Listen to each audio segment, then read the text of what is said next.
Assalamualaikum warahmatullahi wabarakatuh. Perkenalkan, nama saya Zanaura Ahmad Rianto dengan NIM K00252222 dari kelompok B4. Jadi di sini saya akan mengerjakan laporan anatomi blok 2.3. Jadi untuk laporan yang pertama ada skenario, Pak Harjo, seorang pria berusia 68 tahun, datang ke dokter dengan keluhan gerakan tubuh yang makin lambat, kaku, padat otot, dan tangan kanannya sering bergetar sendiri saat sedang santai atau resting tremor. Dokter mendiagnosis Pak Harjo menderita penyakit Parkinson, yaitu penyakit neurodegeneratif yang merusak pusat kendali gerak motorik di otak. Jadi untuk pertanyaan yang pertama, penyakit Parkinson berkaitan erat dengan kerusakan substansia nigra. Jadi jelaskan letak anatomis dari substansia nigra. Bisa dilihat pada gambar, itu untuk substansia nigra itu di bagian yang ada bagian hitamnya, yang seperti ada gambar kepala Mickey-nya. Jadi substansi nigra ini terletak di dalam mesencephalon atau otak tengah atau midbrain, yang merupakan bagian paling superior dari batang otak. Jika dilihat melalui potongan melintang atau cross section dari mesencephalon, letak spesifik dari batas-batas anatomi substansia nigra dapat dijabarkan sebagai berikut. Jadi yang pertama, posisi di antara dua struktur utama substansia nigra berbentuk seperti pita melengkung yang memisahkan mesencephalon menjadi dua bagian besar. Yang pertama ada bagian anterior atau ventral, berbatasan langsung dengan crus cerebri, yaitu bagian dari pendikulus cerebri, yang berisi jarak saraf motorik besar seperti jaras kortikospinal. Lalu ada bagian posterior atau dorsal, yaitu berbatasan dengan tegmentum mesencephalon, yaitu area yang membuat nukleus saraf kranial dan formasio reticularis. Lalu yang kedua ada pembagian struktur bagian internal. Jadi secara mikroskopis dan fungsional, substansia nigra itu dibagi menjadi dua bagian dengan karakteristik yang berbeda. Yang pertama ada pars compacta atau SNPC yang terletak di bagian lebih dorsal. Bagian inilah yang kaya akan neuron dopaminergic yang mengandung pigmen neuromelanin sehingga berwarna gelap atau hitam saat dibedah. Bisa dilihat pada gambar ya, untuk bagian substansia nigra itu agak sedikit lebih gelap di bagian substansia nigranya dibanding dengan bagian yang lainnya. Lalu, kerusakan pada bagian SNPC inilah yang memicu terjadinya penyakit Parkinson.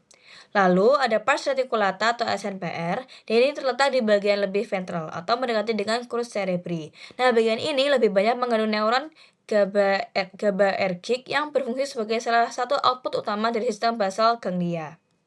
Lalu yang ketiga ada batas superior dan inferior. Yang pertama ada batas superior atau atas, berbatasan dengan struktur diencephalon, khususnya nukleus subthalamicus atau subthalamic nucleus untuk bahasa Inggrisnya. Lalu ada batas inferior atau bawah, dia berbatasan dengan bagian atas dari pons. Nah, hubungan klinis dengan Parkinson, jadi dalam kondisi normal itu warna gelap dari pars compacta terlihat jelas dengan mata telanjang saat autopsi. Namun, pada pasien penyakit Parkinson terjadi degenerasi hebat pada neuron dopaminergic di area tersebut, sehingga warna hitam khas dari substansia nigra memucat atau menghilang secara signifikan. Lalu untuk pertanyaan yang kedua, substansia nigra itu adalah bagian dari sistem ganglia basalis. Jelaskan struktur anatomi apa saja yang menyusun ganglia basalis. Bisa dilihat pada gambar, itu adalah struktur dari ganglia basalis ya. Lalu yang pertama, ganglia basalis itu adalah lebih tepatnya itu disebut dengan nuklei basal. Adalah sekumpulan nukleus massa substansia grisea atau kelompok sel saraf yang terletak jauh di dalam hemisfer cerebri otak besar, serta sebagian di bagian otak dan diencephalon. Nah, sistem ini berfungsi krusial dalam memodulasi dan menghaluskan gerakan motorik secara anatomis. Komponen-komponen penyusun ganglia basalis terbagi menjadi beberapa struktur utama berikut. Nah, yang pertama itu ada striatum. Nah, striatum itu merupakan pintu masuk atau input utama bagi sinyal saraf yang berasal dari korteks cerebri menuju ganglia basalis. Nah, struktur ini dibagi menjadi dua oleh kapsula interna. Yang pertama itu ada nucleus caudatus. Nah, struktur ini tuh berbentuk memanjang seperti huruf C. Nah, bisa dilihat pada gambar yang sebelah kanan ya. Lalu menyerupai kecepong yang memiliki bagian kepala, badan, dan ekor. Nah, untuk kepala tuh biasanya disebut dengan caput, lalu untuk badannya disebut dengan korpus, dan yang ekor tuh cauda. Lalu ada bagian lagi namanya putamen, dia tuh struktur bentuk bulat besar yang terletak di bagian lateral. Lalu yang kedua itu ada globus pallidus, dan ini terletak tepat di sebelah medial dari putamennya. Nah, globus pallidus ini bertindak sebagai salah satu pusat output utama. Struktur ini dibagi lagi menjadi dua segmen. Yang pertama, globus pallidus externus, lalu ada yang kedua ada globus pallidus internus. Lalu selanjutnya ada nukleus lentiformis. Dia ini gabungan dari putamen dan globus pallidus karena secara makroskopis bentuknya itu menyatu seperti lensa. Lalu ada neostriatum atau striatum. Dia itu gabungan dari nukleus caudatus dan putamen. Lalu yang ketiga ada nukleus subthalamikus atau STN. Dia ini nukleus kecil berbentuk seperti lensa biconvex yang secara anatomis terletak di area diencephalon, tepat di bawah talamus. Nah, meskipun letak embriologisnya di diencephalon ini secara fungsional, nukleus subthalamus ini berintegrasi penuh ke dalam sirkuit ganglia basalis melalui jalur tidak langsung atau indirect pathway. Lalu yang terakhir ada substansia nigra atau SN. Seperti yang kita bahas sebelumnya, struktur ini tuh terletak di mesencephalon atau otak tengah. Dalam sirkuit ganglia basalis, substansia nigra ini khususnya bagian pars compacta, dia itu bertindak sebagai regulator yang mengirimkan proyeksi dopaminergik ke striatum untuk memodulasi gerakan tubuh. Lalu selanjutnya, substansia nigra ini berada di area batang otak. Jadi jelaskan secara berurutan anatomi penyusun batang otak. Jadi secara umum saya akan jelaskan. Jadi di bagian batang otak itu kan dibagi menjadi 3 bagian. Yang pertama ada midbrain, ada pons, lalu ada medulla oblongata. Jadi secara umum batang otak ini disusun oleh 3 struktur utama yang sudah saya sebutkan tadi ya. Itu berurutan dari atas superior sampai ke bawah atau inferior. Nah, dimulai dari mesencephalon atau otak tengah, dia itu sebagai bagian paling atas tempat ditemukannya substansia nigra seperti pada nomor sebelumnya. Lalu diikuti oleh pons di bagian tengah yang menonjol dan berfungsi sebagai jembatan penghubung ke otak kecil atau cerebellum, hingga berakhir di medulla oblongata. Nah, pada bagian paling bawah yang ini itu dia tuh mengatur fungsi vital otonom seperti detak jantung dan pernafasan, sebelum akhirnya menyambung langsung dengan sumsum tulang belakang atau medulla spinalis. Lalu selanjutnya untuk laporan kedua diberikan skenario. Jadi ada Pak Joko, seorang pria berusia 60 tahun, tiba-tiba mengalami pusing berputar atau vertigo yang sangat hebat, penglihatan ganda atau diplopia, dan kesulitan menelan saat sedang makan siang. Ia juga merasakan separuh badan kirinya mendadak lemas. Keluarga segera membawanya ke IGD. Setelah dilakukan pemeriksaan CT scan kepala, dokter mendiagnosis Pak Joko mengalami stroke batang otak akibat adanya penyumbatan pada pembuluh darah. Kita lanjut untuk pertanyaan pertama. Jadi untuk pertanyaan yang pertama, jelaskan sistem vaskularisasi sirkulus arteriosus vilisi. Bisa dilihat pada gambar itu sudah ada arteri-arteri bagiannya. Jadi sirkulus arteriosus vilisi atau lingkaran vilisi ini adalah jaringan anastomosis arteri berbentuk cincin yang terletak di dasar otak. Nah, tepatnya itu di dalam fossa interpendicularis mengelilingi kiasma optikum dan infundibulum hipofisis. Nah, sistem vaskularisasi ini sangat krusial karena berfungsi sebagai katup pengaman atau kolateral dan sirkulasi. Nah, jika salah satu arteri penyuplai ini tersumbat, aliran darah arteri lain itu dapat mengompensasi area tersebut agar otak itu tidak kekurangan oksigen. Nah, sirkulus vilisi ini dibentuk oleh pecahbengan dan hubungan atau anastomosis antara dua sistem arteri utama, yaitu sistem karotis interna yang bagian anterior dan sistem vertebrobasilar atau posterior. Yang pertama itu ada arteri penyuplai utama atau input. Jadi ada arteri karotis interna, bagian kanan dan kiri, dia itu masuk ke rongga kranium dan menyuplai sebagian besar otak besar bagian depan dan tengah untuk sirkulasi bagian anteriornya. Lalu ada arteri basilaris, dia itu terbentuk dari penyatuan dua arteri vertebralis di dalam tengkorak, berjalan di sepanjang permukaan ventral pons untuk menyuplai batang otak, otak kecil, dan otak besar bagian belakang, atau sirkulasi posterior. Lalu yang kedua ada komponen pembentuk lingkaran atau anatomi sirkulus, dia itu ada cincin pembuluh darah tersusun secara melingkar dari depan ke belakang melalui arteri-arteri berikut. Yang pertama ada arteri komunikas anterior, dia itu sebuah arteri pendek tunggal yang menghubungkan arteri cerebri anterior kanan dan kiri di bagian paling depan. Lalu ada arteri cerebri anterior kanan dan kiri, jadi itu cabang langsung dari arteri karotis interna yang berjalan ke arah anteromedial untuk menyuplai lobus frontalis dan parietalis bagian medial. Lalu ada arteri karotis interna, bagian ujung distal dari pembuluh darah ini menjadi komponen lateral dari sirkulus sebelum bercabang. Lalu ada arteri komunikans posterior. Dia itu arteri penghubung yang mengalirkan darah dari sirkulasi anterior ke sirkulasi posterior. Lalu ada arteri cerebri posterior, dia itu cabang terminal dari arteri basilaris yang menyuplai lobus occipitalis dan bagian inferior lobus temporalis. Lalu yang soal selanjutnya itu jelaskan anatomi 3 bagian utama penyusun struktur anatomi batang otak, terdiri dari mesencephalon, pons, dan medulla oblongata. Nah, kita mulai dari yang pertama itu ada bagian mesencephalon. Bisa dilihat pada gambar tuh ada bagian-bagiannya, ada brachium colliculi superior, geniculatum lateral, geniculatum medial, brachium colliculi inferior, colliculus superior, colliculus inferior, dan ada nervus 4. Nah, Mesencephalon atau otak bagian tengah atau midbrain itu adalah bagian paling atas dari batang otak yang menghubungkan pons dan cerebellum dengan diencephalon serta cerebrum. Nah, di bagian permukaan dorsal atau tectum dia itu memiliki 4 tonjolan bulat yang disebut corpora quadrigemina yang terdiri dari sepasang colliculus superior atau pusat refleks visual dan pelacakan objek dan sepasang colliculus inferior yaitu pusat estafet dan refleks pendengaran. Lalu ada yang di bagian permukaan ventral, dia itu didominasi oleh pedunculus cerebri atau termasuk crus cerebri, yang merupakan berkas serat motorik besar atau jenis kortikospinal dan kortikonuklear yang turun dari korteks motorik.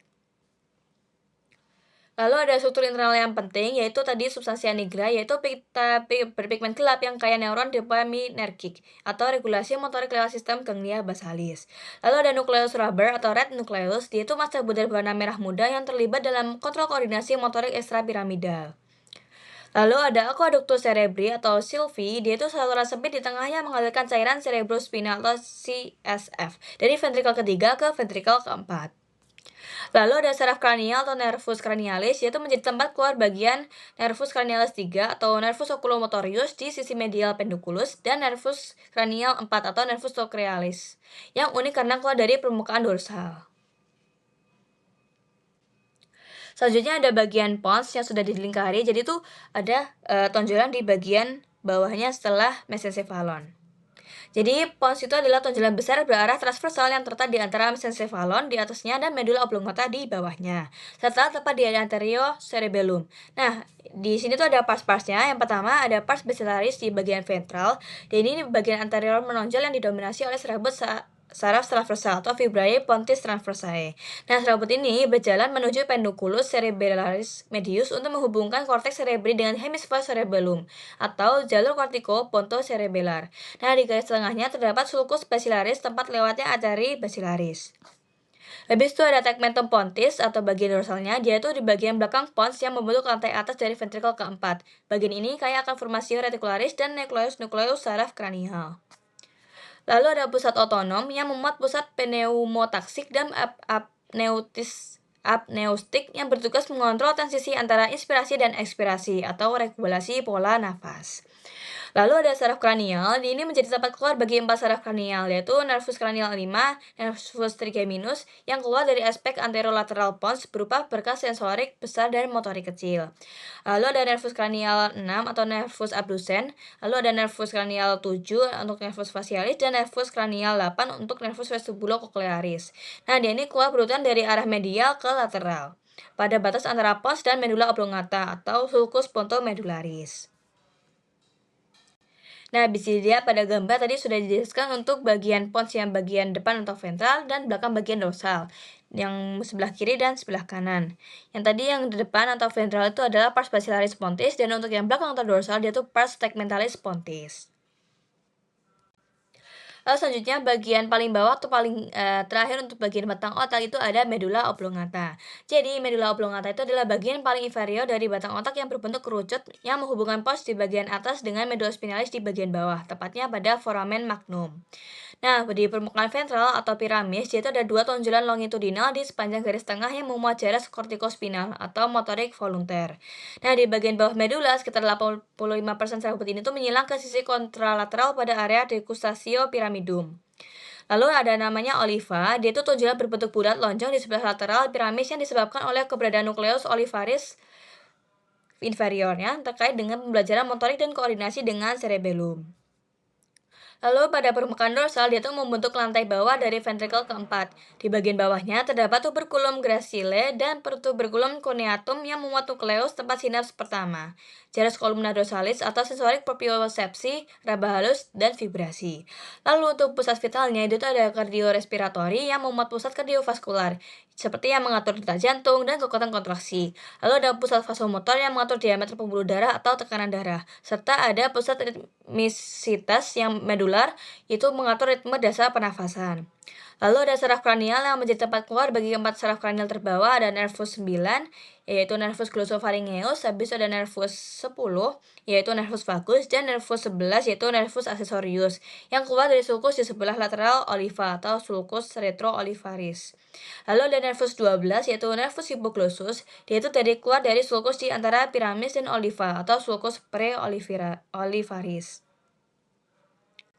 Lalu untuk soal yang terakhir, ada gejala pada wajah dan mata Pak Joko itu terjadi karena gangguan pada saraf kranial. Nah, batang otak itu adalah tempat beradanya sebagian besar nukleus saraf kranial. Jelaskan nervus kranialis apa saja, sebutkan nomor, nama, dan fungsinya, yang nukleusnya atau tempat keluarnya terletak di bagian pons. Nah, bisa dilihat ada nervus-nervus yang keluar dari bagian pos yang sudah saya jelaskan sebelumnya. Nah, di sini saya akan menjelaskan secara detail terkait dengan nervus kranial yang keluar dari pons. Jadi, pons ini menjadi tempat keluar dari empat saraf kranial, nervus kranialis atau NC. Jadi ada nervus kranialis 5 sampai nervus kranialis 8. Berikut adalah daftarnya berdasarkan letak anatomis keluarnya saraf tersebut. Jadi yang pertama itu keluar dari aspek anterolateral pons atau nervus 5, nervus trigeminus. Nah, nervusnya ini itu adalah saraf kranial terbesar yang keluar langsung dari bagian samping depan pons. Nah, saraf ini memiliki dua radix, radix sensorik yang besar yang membawa sensasi wajah dan radix motorik yang lebih kecil untuk mengatur otot mengunyah. Nah, tiga saraf berikutnya keluar dari berurutan di area perbatasan antara pons dan medula oblongata atau sulcus pontomedularis, diurutkan dari arah medial atau tengah ke lateral atau samping. Habis itu ada nervus 6 atau nervus abducens, dia tuh letaknya keluar di bagian paling medial, tepatnya di atas piramis medula oblongata. Nah, saraf ini berfungsi menggerakkan otot mata lateral atau musculus rectus lateralis. Habis itu ada nervus cranialis 7 atau nervus facialis. Dia tuh letaknya keluar di sebelah lateral dari nervus 6, tepatnya di area sudut antara pons medula dan cerebellum atau cerebellopontine angle. Nah, saraf ini mengatur otot ekspresi wajah dan pengecapan. Habis itu ada nervus yang terakhir itu nervus 8, nervus vestibulococlearis yang letaknya itu keluar di bagian paling lateral pada sulcus ini. Nah, saraf ini itu bertanggung jawab atas fungsi pendengaran dan keseimbangan tubuh. Baik, sekian pemaparan laporan anatomi blok 2.3 dari saya. Wassalamualaikum warahmatullahi wabarakatuh.